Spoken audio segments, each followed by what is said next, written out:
Ahí está, ahí está. Buenas noches a todos. Es otra vez un placer estar en el ciclo del 2021. Hoy tenemos otro temazo y de gran actualidad y que nos impacta muchísimo a todos los psiquiatras. Seguramente todos conocemos al doctor Mangone, no obstante lo voy a presentar. El doctor Carlos Mangone es profesor de neurología, es actualmente hace muchos años el jefe del servicio de neurología y el laboratorio cognitivo del Hospital Santoyani y es investigador independiente del gobierno de la ciudad de Buenos Aires. Pero mucho más importante que eso es quién es el doctor Mangone. El doctor Mangone es de alguna manera clínicamente el padre de todos nosotros de los que hacemos demencia en la República Argentina. Es sin ningún lugar a dudas la persona que expandió académicamente el tema y el que nos ha permitido a todos nosotros expandirnos y crecer en nuestra especialidad. Y además es una persona que creo que a todos nos ha ayudado. Carlos, te acordarás, allá yo era bastante purrete, un poquito menos años que vos tenía. En 1990 vos estabas en Washington y te acordás que me diste albergue en tu casa, allá en Bethesda, y yo te mataba con preguntas todos los días por teléfono y me tenías una paciencia inconmensurable. Así que es un placer tenerte, Carlitos, por todo lo que te debemos, todo lo que te admiramos. Así que bueno, vamos a escucharte respecto a las manifestaciones neuropsiquiátricas. Mirá, vos pusiste de la invasión, que está muy bien, no había leído ese título, la invasión del SARS-CoV-2 en los adultos mayores. Bueno, Carlos, adelante, por favor. Bueno, buenas noches a todos. Vamos a dar comienzo a esta charla que es muy importante. Vamos a ver, indudablemente estos son los cuadros que, como ustedes pueden ver, presentan los pacientes que tienen COVID. Pero nosotros nos vamos a circunscribir a estos dos últimos temas, solamente al síndrome de fatiga crónica, al síndrome de COVID persistente desde el punto de vista neuropsiquiátrico. Este es el malo de la película, el COVID. Dentro del malo de la película, esta es la espiga esa, que es la que genera la mayor cantidad de desastres en el organismo humano. Es la que se une a los endotelios, es la que se une a las neuronas, es la que se une a los oligodendrocitos, a los miocitos, es la que hace la gran invasión. Esta espícula. Les presento al malo entonces. Bueno, estas son las variaciones del malo que tenemos actualmente. Creo que el malo, como todo malo, cambia para disfrazarse, para no ser reconocido. Y estas tenemos las 4 variantes de Wuhan que más preocupan en nuestro continente, que es la variante 117 del Reino Unido, la variante 1351 de Sudáfrica, la variante P1 de Brasil, que la tenemos pegada al lado nuestro, y la variante B1617, que es de la India. ¿Por qué subrayé la del Reino Unido y la de Sudáfrica? Porque son las variantes que más manifestaciones neuropsiquiátricas traen. Por eso la subrayé. No puede ser menos mala, porque tiene más predicción para nosotros, ¿no? Bueno, de repente, para que nosotros estemos hablando de un paciente crónico, tenemos primero que pensar cómo está el paciente agudo. Y el paciente agudo con COVID está con un síndrome confusional agudo. Un síndrome confusional agudo.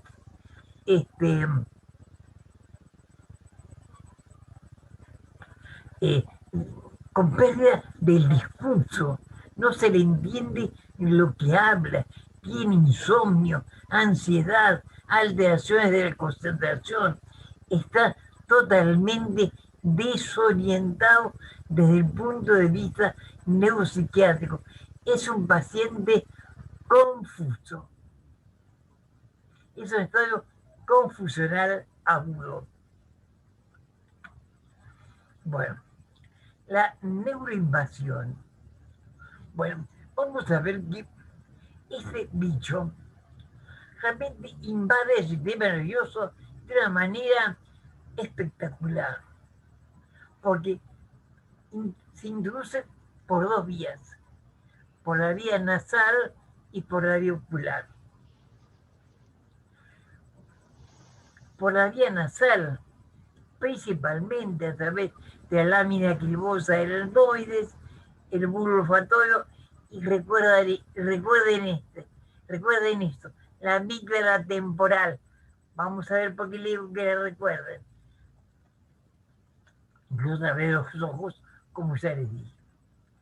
Entonces, dije además que el SARS-CoV-2, el malo de la película, puede alcanzar la vasculatura cerebral a través de que está la barrera hematocefálica inflamada y disrupta, y también puede alterar y unirse a los receptores AC2 que están en las células endoteliales y generar lesión de la vasculatura cerebral.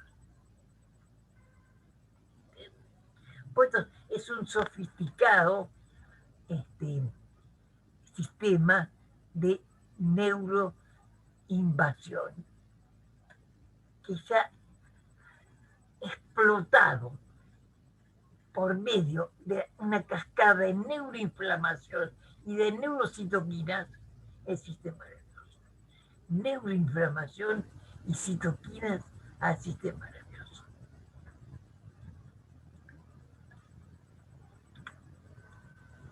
A largo plazo. Una cosa importante que tienen que tener en cuenta. Fíjense, quizás se os puse acá en color. La degradación de la capa protectora, la mielina. Fíjense que esto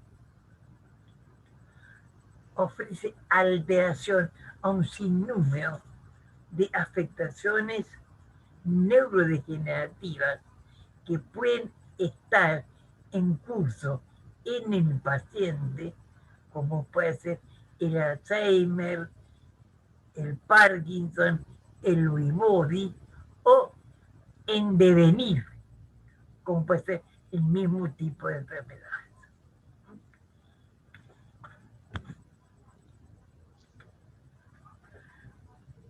La desmielinización, como ya se los digo, acabé de decir recién, la desmielinización genera neurodegeneración y senescencia celular de células endoteliales, deterioro vascular,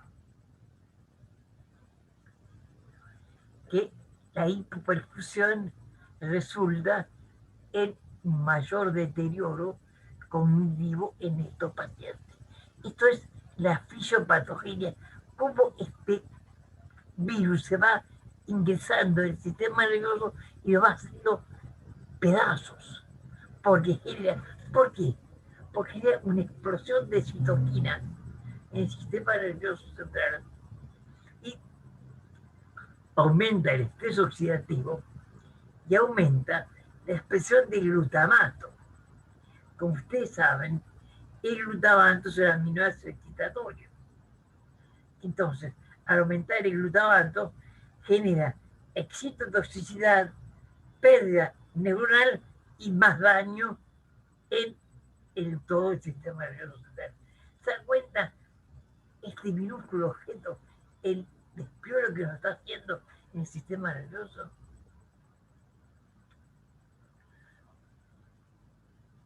Por eso, inicio de la apoptosis.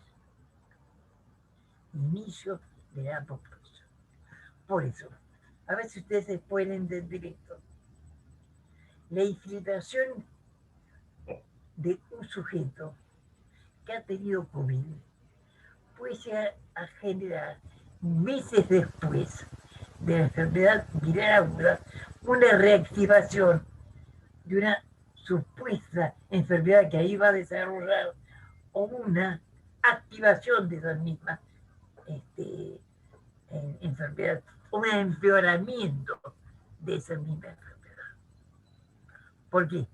Porque eso acelera, como yo les puse, al alterar los oligodendrocitos, los astrocitos y las neuronas, acelera la aparición, como ya les dije, o aumenta el deterioro motor y cognitivo en las que ya los tenían presentes. ¿Entienden esto? O acelera la aparición o empeora a lo que ya los tenían.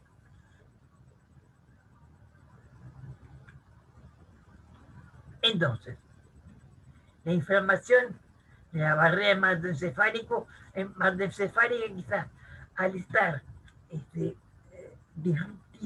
disrupta, permite la entrada de cualquier tóxico.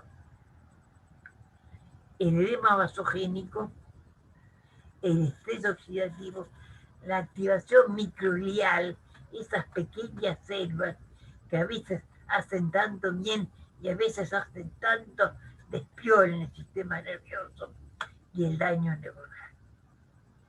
Esto está determinando un deterioro cognitivo y neuropsiquiátrico y funcional. Esto es de lo que nos vamos a encargar de desarrollar en toda la noche de hoy. ¿Cómo se llama para nosotros COVID posagudo? Pero bueno, los ingleses le pusieron PASC. Vamos a llamarlos PASC. Post-Acute Sequela of COVID-2. PASC. Se llama PASC. O sea, nosotros cuando vamos pacientes con un síndrome posagudo, es un PASC.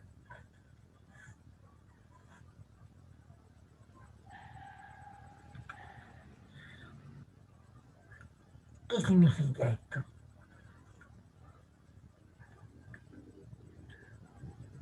Que tenemos dificultades, los síntomas cognitivos del PASC, fatiga, deterioro cognitivo en la memoria inmediata y anterógrada. Fíjense que no tanto en la retrógrada.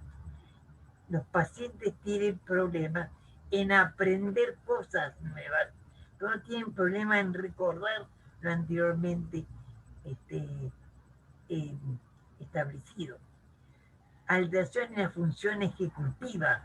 La función ejecutiva son un montón de funciones que permiten la flexibilidad cognitiva, la inhibición de respuestas inadecuadas, la memoria de trabajo, la planificación y organización de todo lo que vamos a hacer. O sea, las funciones ejecutivas, que ¿dónde se encuentran?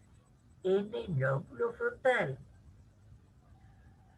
Pues tan importante las funciones ejecutivas. Si bien la memoria está afectada, la función ejecutiva también está afectada. Y esto es muy importante. También tiene incapacidad para concentrarse. Y síntomas neuropsiquiátricos, como depresión, ansiedad, dificultades para dormir y síntomas psicóticos, como puede ser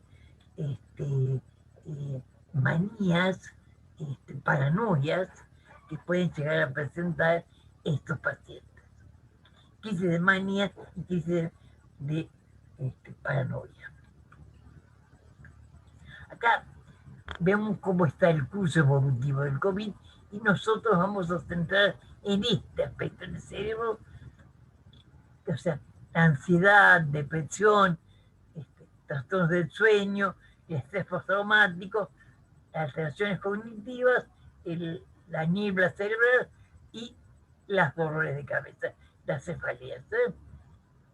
Van a ser nuestros objetivos. Entonces, vamos a hablar de las consecuencias a largo plazo del cerebro, cognición, el funcionamiento neuropsiquiátrico, la biología subyacente. Bueno,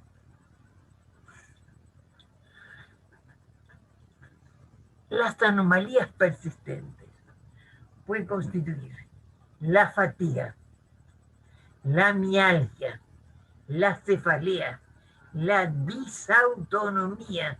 ¿Sí? La disautonomía es muy importante en estos pacientes. Y la niebla mental. Y la ansiedad, los trastornos del sueño y trastornos de estrés postraumático se encuentran presentes en 30 o 40% de estos pacientes. La fisiopatología, como ya estuvimos viendo, se debe a una desregulación inmunitaria, la inflamación, la trombosis microvascular y los efectos diatogénicos de algunos medicamentos y los impactos psicosociales. Pero lo que yo les manifesté en color, la desregulación inmunitaria, la inflamación, la trombosis microvascular es lo más importante. Bueno,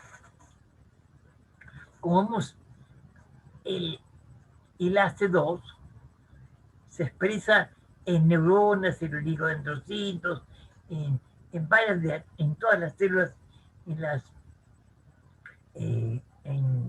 las células de la glía, en todas las células del sistema nervioso. En las neuronas hay poco AC2, pero bueno, la glía tiene mucho, y los oligodendrocitos tienen mucho AC2.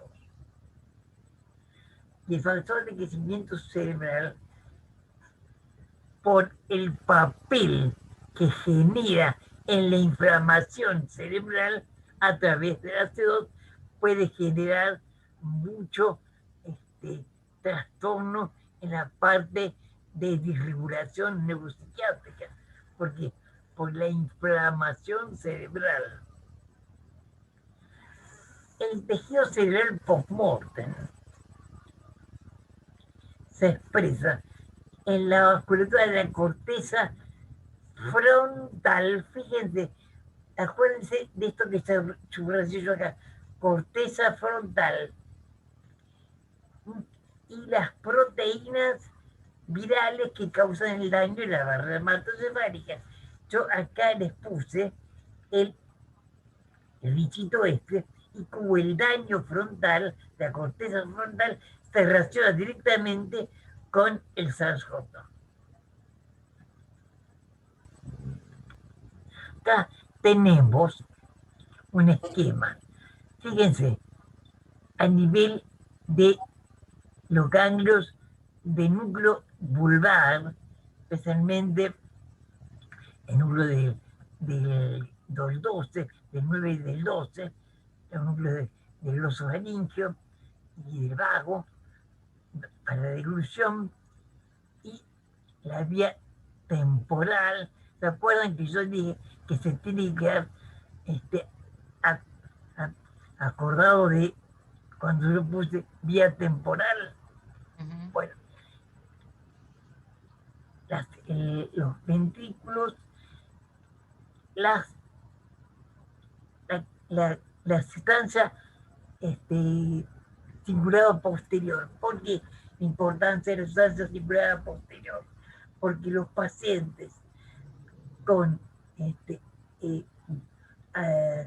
PASC tienen mucha desorientación temporoespacial. ¿Por qué? Porque está afectada por los AC2, por el SARS-CoV-2, que ataca a los AC2 de la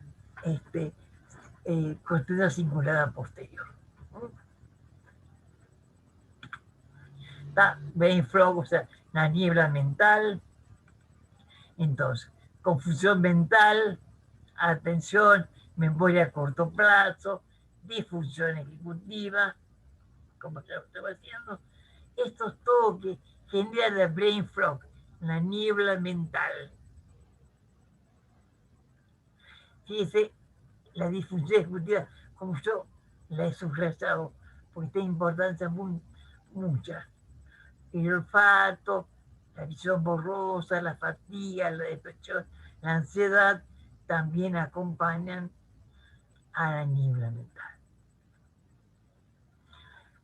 ¿Por qué se debe esa niebla mental?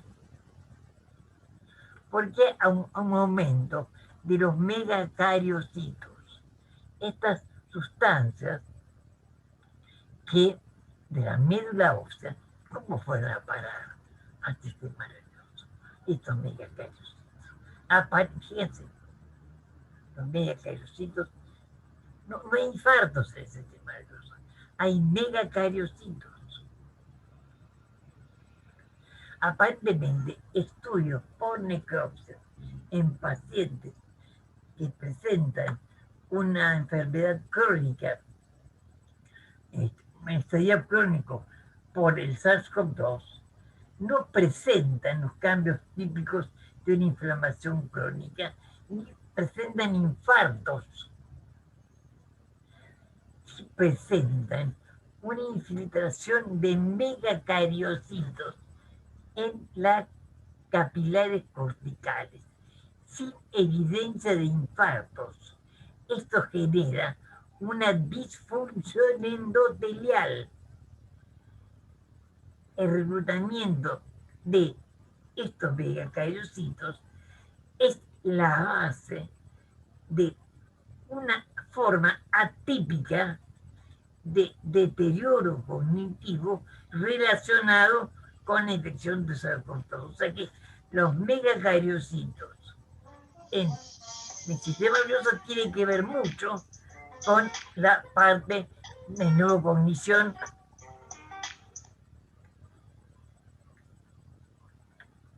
Bueno, fíjense, acá se ve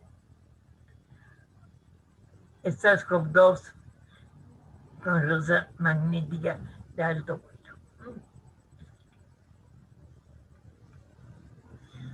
Esto es un paciente de 60 años con COVID moderado con brain fog. No tiene edema, no tiene infarto.